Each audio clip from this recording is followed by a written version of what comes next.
Sebelumnya temanya adalah apa? It's okay not to be okay. Ini kan sepertinya temanya drakor ya, drama Korea ya. Ya kan kita kan mesti gaul ya. Semuanya sahabat-sahabat kita kan mesti gaul juga, anak Tuhan mesti gaul, mesti tahu sekarang apa yang lagi ngetren sekarang. Nah, ibu ini sendiri belum nonton sebenarnya filmnya, tapi saya percaya sekarang drama Korea kan lagi seru-serunya. Nah, jadi artinya kita ambil temanya karena memang ini realita, ini fakta ya, bahwa ternyata it's okay not to be okay ya. Ya, it's okay aja kalau memang nggak oke-oke banget ya, it's okay aja gitu loh. Nah, kenapa saya harus sampaikan ini? Karena seringkali kita sebagai orang-orang percaya, kalau kita ke gereja atau kalau kita ketemu, selalu ditanya, gimana kabarmu? Luar biasa. Kita selalu menjawab seperti itu, betul? Pertanyaannya, betulkah luar biasa? Karena seringkali kadang-kadang tanpa disadari kita membohongi diri kita sendiri. Nah, pertanyaan, waktu kita memang bilang, ya memang gua ada masalah, itu oke nggak? Atau itu rasanya nggak alkitabiah, itu kayak seperti bukan orang benar, itu bukan orang kudus. Kalau buat saya, kita apa adanya lebih enak dalam hidup ini. Karena waktu kita selalu menutupi dengan kita menganggap bahwa nanti kalau saya bilang saya ada masalah, kesannya seperti saya nggak rohani. Siapa bilang ya? Karena percayalah, Tuhan pun mengajarkan kita untuk apa adanya ya. Yang penting bukan masalahnya kita bilang itu is okay untuk tetap susah, untuk tetap down. Bukan ya. Memang betul kita bisa kecewa, bisa down, bisa mungkin marah, bisa mungkin merasa kok seperti ini, merasa nggak adil. Semua itu it's okay ya. Nah, bukan berarti dosa kalau kita mengalami itu. Tapi masalahnya jangan tinggal terus di sana ya. Nah, coba kita lihat sekarang seperti banyak kisah-kisah di Alkitab. Ya kita renungkan ya bahwa semua mereka pernah mengalami keadaan yang it is not okay. Tapi mereka juga berkata, it's okay, saya siap untuk menghadapinya itu. Nah, coba kita buka ya, kita ada waktu 25 menit ya, kita untuk share ya. Nah, coba kita lihat sekarang Lukas 1 ayat 30 sampai dengan 33 ya. Ada di sini Aryan si Sherry. Kangen banget Kongko Shantik. Nanti kita akan adakan Kongko Shantik lagi ya. Oke.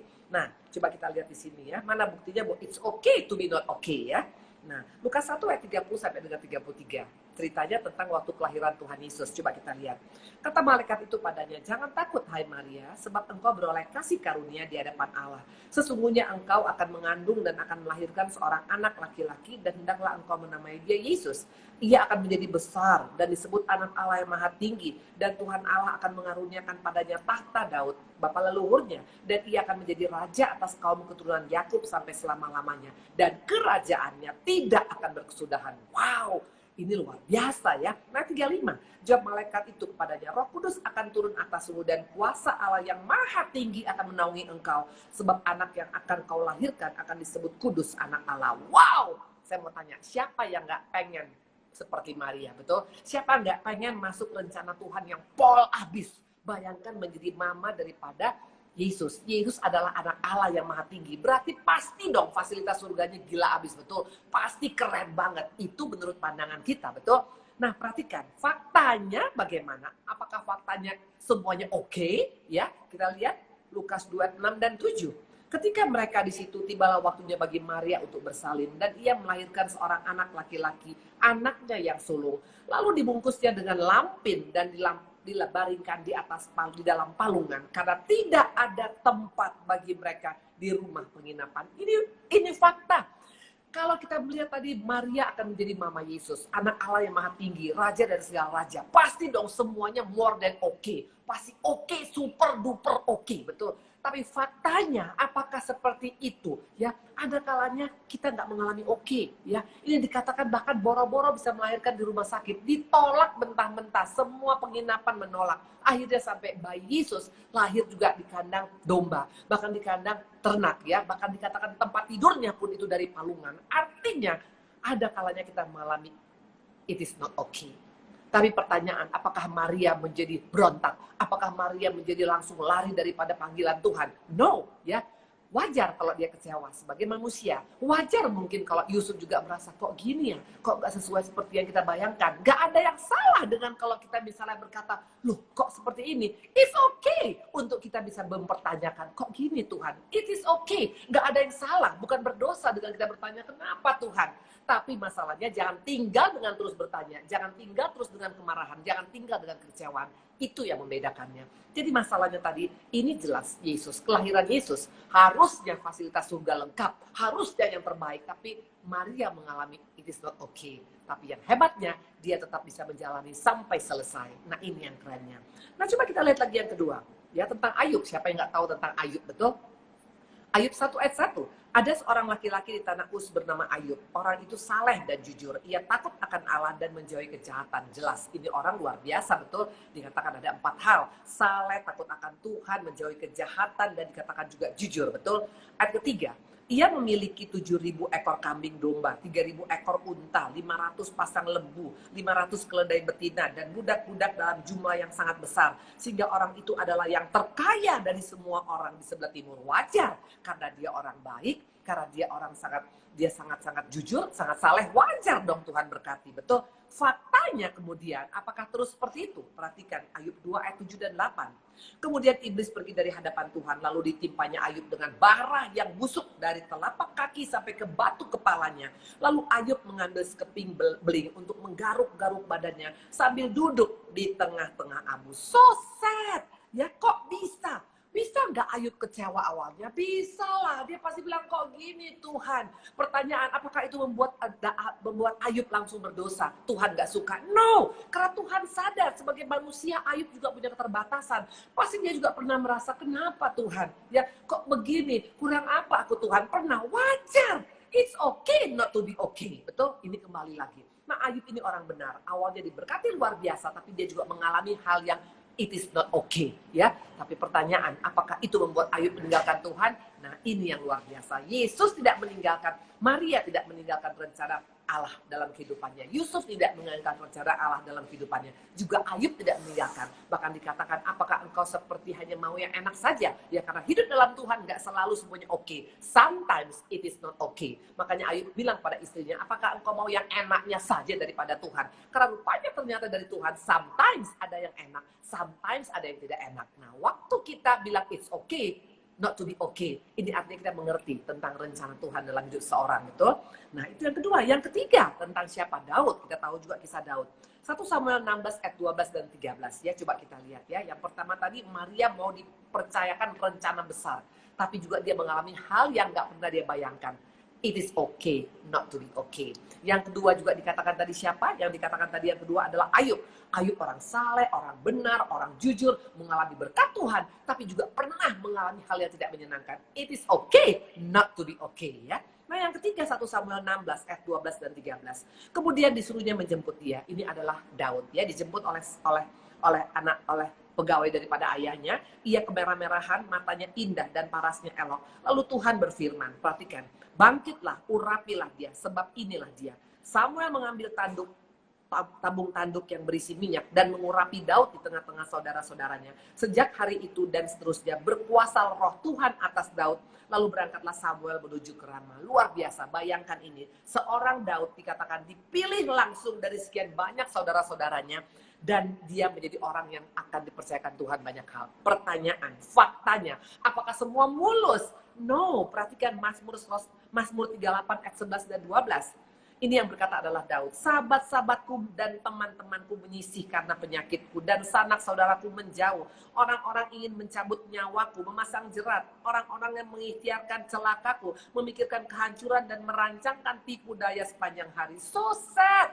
Ya, padahal sudah orang pilihan Tuhan, dipilih dari padang rumput, dari padang gurun yang sangat jauh, dari keluarga-keluarga dipilih. Tapi apa berarti semuanya oke? No, ayat firman Tuhan mengatakan Daud pun mengalami hal yang it is not okay. Tapi pertanyaan, apakah gara-gara itu dia keluar dari rencana Tuhan? No, ya.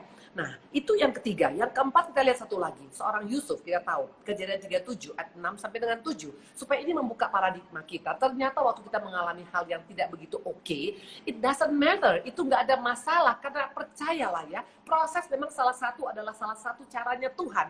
Tapi yang penting, kita jangan sampai terus marah, terus kecewa, terus merasa kok begini Tuhan ya.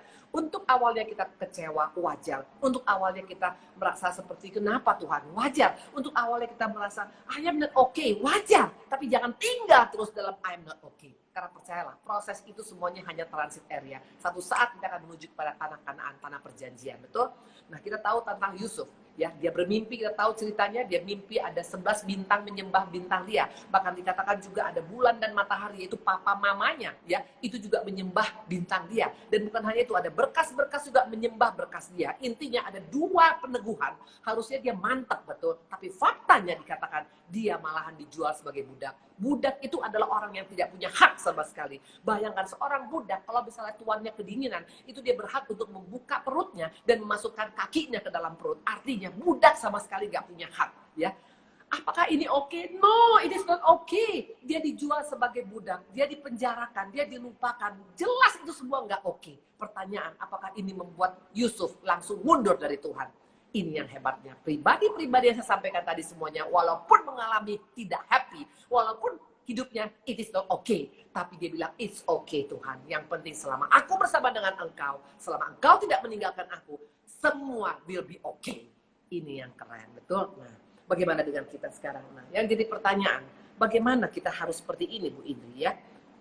Caranya, very simple. Ada 5 hal yang mau Tuhan sampaikan, supaya kita bisa berkata, it's okay not to be okay. Untuk membuat kita tidak gampang menyerah. Untuk membuat kita tidak berkata, sudah nggak tahan lagi. Awalnya bisa engkau katakan. Saya juga waktu mengalami proses tentang masalah keluarga, masalah ekonomi. Siapa bilang saya selalu dalam keadaan on terus? Ada kalanya aku down, marah, kecewa. Kenapa Tuhan, ya? Saya dari orang yang tidak pernah ngalamin susah loh, bapak-bapak, ibu-ibu. Jelas ya, dari mulai lahir saya udah tahu yang namanya semuanya berkat, ya. Nggak pernah susah, ya, nggak pernah susah cari makan, nggak pernah susah ini. Tapi Tuhan izinkan, I feel aku pernah menghidupin it is not okay, ya. Bahkan mengenai masalah ekonomi, masalah rumah tangga, ya. Pernah marah, pernah lah. Jangan pernah bilang ibu ini nggak mungkin pernah marah, ibu ini kan sudah dewa. Siapa bilang? Saya pernah marah, saya pernah kesel, saya pernah rasanya mau mati, rasanya mau bunuh diri. Pernah semuanya itu. Tapi waktu aku sadar bahwa ternyata selama Tuhan gak pernah meninggalkan saya, semua akhirnya oke. Makanya saya bilang, it's okay Tuhan. It is okay not to be okay. Karena ujungnya semua pasti mendatangkan kebaikan. Ini bedanya. Nah, bagaimana caranya untuk kita bisa berkata, it is okay not to be okay? Ada 5 poin yang harus kita ingat. Yang pertama, ya, kita harus tahu, kita harus punya cara berpikirnya Tuhan Yesus. Kalau engkau masih pakai cara berpikir kita akan jebol. Apalagi manusia paling suka pakai yang namanya 6 hal ini. ASUMSI, asumsi. Waktu kita pakai asumsi, mulai mereka-reka. Oh, mungkin dia nggak sayang sama saya. Oh, Tuhan nggak peduli dengan saya. Hati-hati, asumsi adalah celah yang paling berbahaya. Karena waktu kita mau punya pola pikir Yesus, please, tinggalkan segala asumsi. Pegang semua janji Tuhan. Apa kata Tuhan tentang pikir, ya? Tentang pola pikir yang Tuhan mau dari kita. Filipi 4 ayat 8. Kalau kita menghidupin ini, kita tidak akan punya asumsi-asumsi yang membuat kita akhirnya jebol. Dikatakan jadi akhirnya saudara-saudara, semua yang benar, semua yang mulia, semua yang adil, semua yang suci, semua yang manis, semua yang sedap didengar, semua yang disebut kebajikan dan patut dipuji. Pikirkanlah semua itu. Ini modal kita untuk melepaskan asumsi. Nah, waktu saya punya asumsi tentang Tuhan gak adil, Tuhan kenapa hidupku seperti ini, kenapa sudah ayah dan ibuku meninggal, aku jadi susah Tuhan. Nah, kalau saya terus ada di sana, pasti aku akan jebol, ya. Makanya harus kita bilang, Tuhan, ubahkan pola pikirku Tuhan, berikan pikiran Kristus dalam hidupku. Ini yang membuat kita tidak lagi hidup dengan asumsi. Akhirnya kita pikirkan yang manis, yang sedap didengar, yang patut dipuji, ya, kebajikan. Itu yang bisa membuat kita bisa bertahan dengan berkata, it's okay Tuhan. Walaupun aku mengalami proses, it's okay Tuhan, ya. Pola pikir yang pertama. Nah, yang kedua adalah apa? Roma 11 ayat 33, ya. Roma 11 ayat 33. Oh, alangkah dalamnya kekayaan, hikmat dan pengetahuan Allah. Sungguh tak terselidiki keputusan-keputusannya dan sungguh tak terselami jalan-jalannya. Jalan Tuhan bukan jalan kita. Nah, kalau engkau pakai cara berpikir kita nggak akan sanggup, ya, karena jalan Tuhan itu terlalu dalam, terlalu luas, terlalu hebat. Karena Dia adalah Allah pencipta langit dan bumi, ya. Jalan kita terbatas, otak kita hanya sampai sebegini saja. Makanya please, ya, kita harus sadar bahwa jalanku bukan jalanmu Tuhan. Kalau ini kita pegang, ya, kita akan bisa berkata, it's okay Tuhan. It's okay not to be okay. It's okay Tuhan waktu kau proses hidupku. It's okay Tuhan walaupun ekonomiku lagi down. It's okay Tuhan walaupun suamiku belum bertobat. It's okay Tuhan walaupun anak-anakku masih berontak. It's okay. Semua bisa it's okay. Kenapa? Karena kita sadar bahwa jalan kita bukan jalan Tuhan. Ingat seorang Yusuf, bagaimana dipakai secara luar biasa. Kalau cara dunia, pasti dia harus sekolah dulu, mungkin sekolah militer, dia harus sekolah dalam pemerintahan, betul, harus mungkin S1, S2, S3, sampai bisa menjadi orang kedua di Firaun. Tapi cara Tuhan, malahan dimasukkan ke penjara dulu, malahan harus menjadi budak, malahan harus dilupakan oleh juru minuman. Itu cara Tuhan. Karena cara Tuhan tidak terselami. Percayalah. Yang pertama, pola pikir kita. Tinggalkan segala asumsi. Minta pola pikir Yesus. Kedua, dikatakan bahwa jalan Tuhan tidak sama dengan jalan kita. Maka jangan coba-coba mereka-reka jalan kita. Ya, dengan berkata, Tuhan harusnya seperti ini. Tuhan lebih tahu lah pada kita. Nah, waktu saya punya jalan, saya pikir saya tamat sekolah, saya pasti akan bisa bekerja dengan baik, dan saya pasti jadi orang yang terkenal. Tapi Tuhan gak suruh seperti itu. Jalan saya dibawa ke dalam lembah baka dulu ya. Pernah sampai dalam keadaan tidak punya apa-apa, dalam keadaan sampai ditinggalkan oleh keluarga, bahkan dihina oleh banyak orang. Itu saya alamin. Tapi ternyata kalau Yusuf bisa diangkat Tuhan, aku pun mengalami hal yang sama. Makanya please, you have to know Tuhan punya jalan. Karena jalan Tuhan itu adalah jalan yang sangat luar biasa, tidak terselami dan luar biasa ya. Nah, yang ketiga adalah apa? Kita harus tahu cara Tuhan memandang. Cara Tuhan memandang masalah dengan cara kita memandang masalah berbeda. Kalau kita melihat masalah rasanya sudah hancurlah hidupku, tapi cara Tuhan melihat masalah itu berbeda. Waktu Tuhan melihat Lazarus ya, waktu Lazarus mati ya, waktu Lazarus mati, coba kita lihat waktu dia sakit ya. Yohanes 11 ayat 3 sampai dengan 4. Perhatikan, cara pandang Tuhan berbeda. Dan Lazarus yang sakit adalah saudara-saudaranya. Kedua perempuan itu mengirim kabar kepada Yesus. Tuhan, dia yang kau kasih sakit. Ketika Yesus mendengar kabar itu, ia berkata, penyakit ini tidak akan membawa kematian, tapi akan menyatakan kemuliaan. Sebab oleh penyakit ini anak Allah akan dimuliakan. Lihat sih, cara mata Tuhan melihat masalah berbeda dengan kita. Kalau kita, yang kita lihat adalah dengan fisik mata kita. Tapi Tuhan melihat dengan mata iman. Makanya jangan lihat hanya dengan keadaan sekarang. Suamiku, istriku, ekonomiku, COVID-19. Please deh, pakai iman. Maka engkau dan saya bisa melihat cara Tuhan melihat. Itu luar biasa. Nah, yang keempat, waktu Tuhan gak sama dengan waktu kita. Makanya seringkali kita bilang, sampai kapan it is not okay Tuhan? Percayalah, waktu Tuhan tuh gak pernah terlambat dan tepat pada waktunya. Karena Tuhan katakan segala sesuatu indah pada waktu NYA. Nya huruf besar, bukan waktu kita ya. Saya menunggu berapa lama? 17 tahun menunggu perubahan daripada suami saya. Ekonomi kami 11 tahun. Nanti boleh tanya sama Pak Ari, bagaimana waktu kami dalam penantian. Itu tidak main-main loh. Kalau bukan karena mengerti cara Tuhan memandang masalah, kalau bukan karena memiliki pikiran Kristus, kalau bukan karena dikatakan tadi, karena kita bisa melihat cara Tuhan melihat, nggak akan mungkin saya bisa bertahan sampai hari ini. Tapi itu yang luar biasa. Dikatakan tadi apa? Waktu Tuhan. Ini yang seringkali membuat orang Kristen jebol. Karena nggak tahan masalah waktunya. Sampai kapan, Bu Indri? Please, percayalah. Waktu Tuhan tuh nggak pernah terlambat. Saya sangat yakin ya. Karena kalau Tuhan sudah menolong aku untuk masalah ekonomi, masalah keluarga. Bukan hari ini saya nggak ada masalah. Ada, besar sekali masalahnya. Tapi aku percaya, kalau kemarin Tuhan bisa tolong, waktunya tepat. Aku juga percaya masalahnya. Sekarang aku hadapi, pasti selesai dengan waktu Tuhan yang tepat. Nah, itu yang keempat. Dan yang kelima, ini yang harus kita ingat. Konsep kasih karunia.